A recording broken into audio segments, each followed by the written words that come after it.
ಕ್ವಿಕ್ಕಾಗಿ ಈಸಿಯಾಗಿ ಮಾಡ್ಕೊಳ್ಳೋ ಅಂಥ ಒಂದು ರೆಸಿಪಿ ಇದು ಕಡಲೆ ಹಿಟ್ಟಿನ ರೆಸಿಪಿ.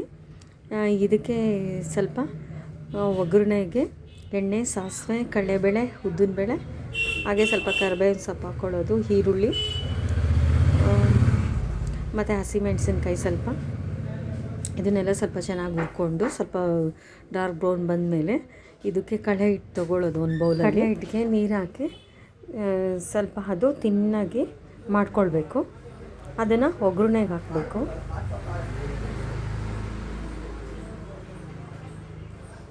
ಸ್ವಲ್ಪ ತಿನ್ನಾಗಿ ಮಾಡ್ಕೊಂಡು ಅದನ್ನು ಒಗ್ಗರಣೆಗೆ ಹಾಕಿ ಸ್ವಲ್ಪ ಉಪ್ಪು ಹಾಕ್ಕೊಂಡು ಚೆನ್ನಾಗಿ ಕುದಿಸ್ಬೇಕು.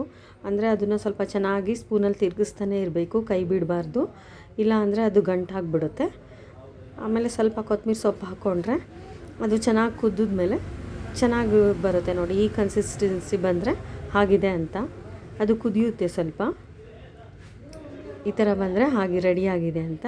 ಇದನ್ನು ಚಪಾತಿ ಜೊತೆಯಲ್ಲಿ ತಿಂದರೆ ತುಂಬಾ ಚೆನ್ನಾಗಿರುತ್ತೆ. ಬಟ್ ಇದು ಬಿಸಿ ಬಿಸಿಯಾಗೆ ತಿನ್ನಬೇಕು.